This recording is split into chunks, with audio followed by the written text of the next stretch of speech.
Everyone, how are you? Today we're talking about tax law. Well, the relation between public administration and citizens has undergone a radical change over the past decades. The intensification of democracy and the diversification of interests and the expansion of social participation mechanisms has driven public administration to abandon its merely authoritarian character and transcended it. So the state has no longer limits itself to enforcing law. Now, public administration is oriented towards citizens seeking transparency, seeking efficiency, and seeking new forms of interaction between society. This turnaround has also reached the tax sphere. The state has no longer imposes itself, and the taxpayer is no longer a mere passive subject.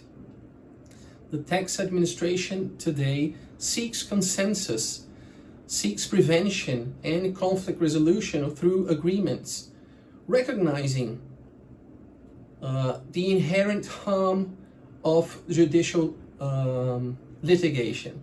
So consensual tax administration is now a global trend, and it can be observed in countries such as Spain, such as in Italy, such as in Brazil and Germany, with the adoption of what is called tax contracts, or contratos fiscais as we call it in Portuguese. But what are these kind of tax contracts? Well, they are agreements.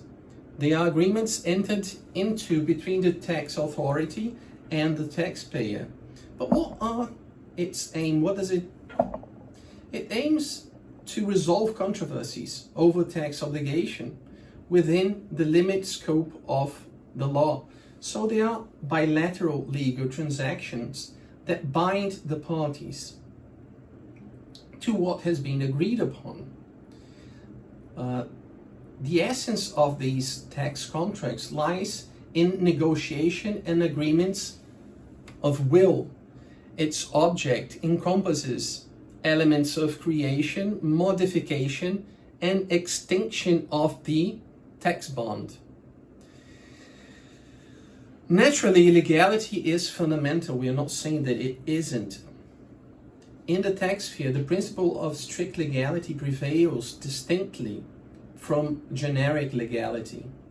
However, the Brazilian Constitution does not forbid the consensual action of the administration. This is very important.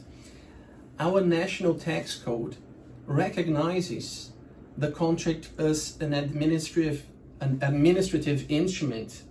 So we can say that the absence of legal prohibition is not to be confused with total prohibition of these kinds of agreements.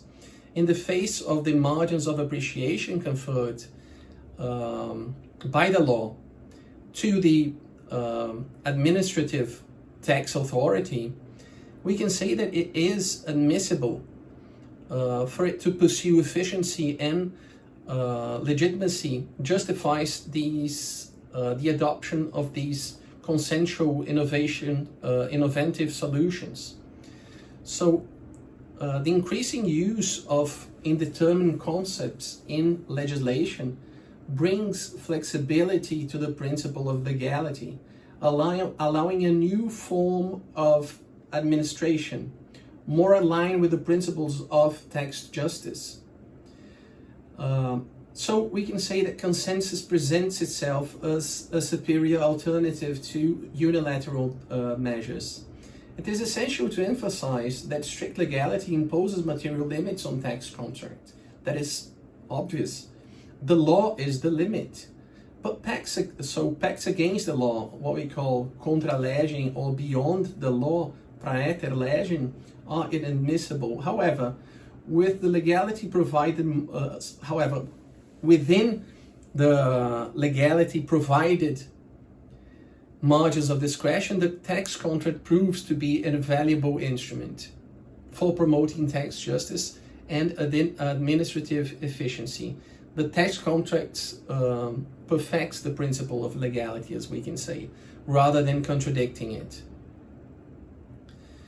So, to round up, we can say that the tax contracts do not offend the principle of administrative legality, equality, and the indispensability of the public interest, as long as they are celebrated, and that is important to say, with transparency, and they are accessible to all.